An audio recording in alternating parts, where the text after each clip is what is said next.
गुप्त काल भारतीय इतिहास का स्वर्ण युग कहलाता है और इस काल के सिक्के इस बात का स्पष्ट प्रमाण देते हैं। गुप्त शासकों ने उच्च गुणवत्ता के और कलात्मक रूप से समृद्ध सिक्के जारी किए, जो न केवल उनकी आर्थिक समृद्धि को दर्शाते हैं बल्कि उनकी राजनीतिक, धार्मिक और सांस्कृतिक नीतियों को भी उजागर करते हैं। धातु के प्रकार। गुप्तकालीन सिक्के मुख्य रूप से 3 धातुओं के थे। स्वर्ण, सोना। गुप्त शासकों ने बड़ी मात्रा में सोने के सिक्के जारी किए, जिन्हें दीनार कहा जाता था। ये सिक्के कलात्मक और धातु की शुद्धता में बेहतरीन थे। सोने के सिक्कों की अधिकता ने गुप्त साम्राज्य की आर्थिक समृद्धि को दर्शाया। रजत, चांदी। गुप्त शासकों ने पश्चिमी भारत के शकों पर विजय के बाद चांदी के सिक्के जारी किए। इन सिक्कों को रूपक या रूपका कहा जाता था। ताम्र, तांबा। गुप्तकाल में तांबे के सिक्के बहुत कम मात्रा में मिलते हैं। इससे पता चलता है कि शायद आम जनता में मुद्रा का उपयोग कुषाणों के समय की तुलना में कम था। सिक्कों की विशेषताएं और प्रकार।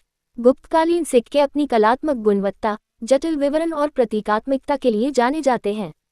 हर शासक ने अपने शासनकाल में विभिन्न प्रकार के सिक्के जारी किए, जो उनकी व्यक्तिगत रुचियों और विजयों को दर्शाते थे। उत्कृष्ट शिल्प कौशल। सिक्कों पर बने चित्र जीवंत और विस्तृत थे। इनमें शासकों, देवताओं और प्रतीकात्मक रूपांकनों को बड़ी ही बारीकी से उकेरा गया था। कलात्मक विविधता। गुप्तकालीन सिक्कों की सबसे बड़ी खासियत उनकी विविधता थी।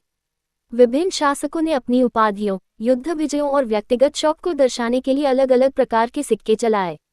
कुछ प्रमुख प्रकार के सिक्के। धनुर्धारी प्रकार। ये सबसे आम प्रकार का सिक्का था। इस पर राजा को धनुष बाण पकड़े हुए दिखाया गया है, जो उनकी सैन्य शक्ति और शासन को दर्शाता है।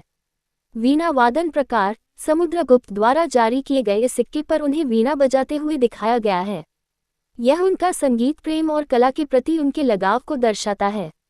व्याघ्र निहंता प्रकार। समुद्रगुप्त के इस सिक्के पर उन्हें बाघ का शिकार करते हुए दिखाया गया है। यह उनकी बहादुरी और शक्ति का प्रतीक है।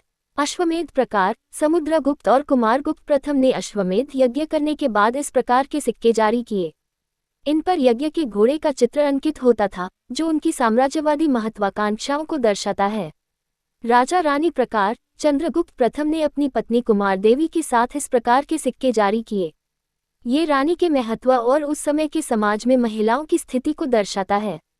छत्रधारी प्रकार। इन सिक्कों पर राजा को एक छत्र के नीचे खड़े दिखाया गया है। यह उनकी संप्रभुता और शाही गरिमा का प्रतीक है। कार्तिकेय प्रकार। कुमारगुप्त प्रथम ने भगवान कार्तिकेय के चित्र वाले सिक्के जारी किए।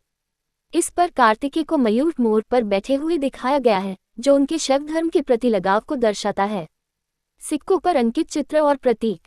शासक और रानियां। सिक्कों के अग्रभाग पर अक्सर शासक का चित्र उनकी उपाधियों के साथ अंकित होता था। कुछ सिक्कों पर शासक और उनकी रानी के चित्र भी मिलते हैं।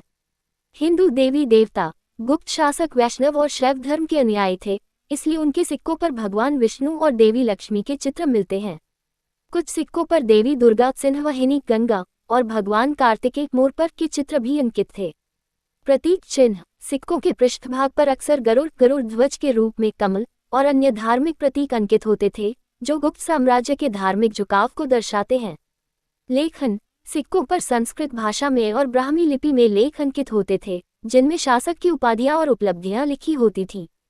संक्षेप में, गुप्तकालीन सिक्के न केवल मुद्रा के रूप में कार्य करते थे, बल्कि ये उस समय की कला, धर्म, राजनीति और अर्थव्यवस्था का एक मूल्यवान ऐतिहासिक स्रोत भी हैं। उनकी सुंदरता और विविधता उन्हें भारतीय मुद्रा शास्त्र के इतिहास में एक अद्वितीय स्थान देती है।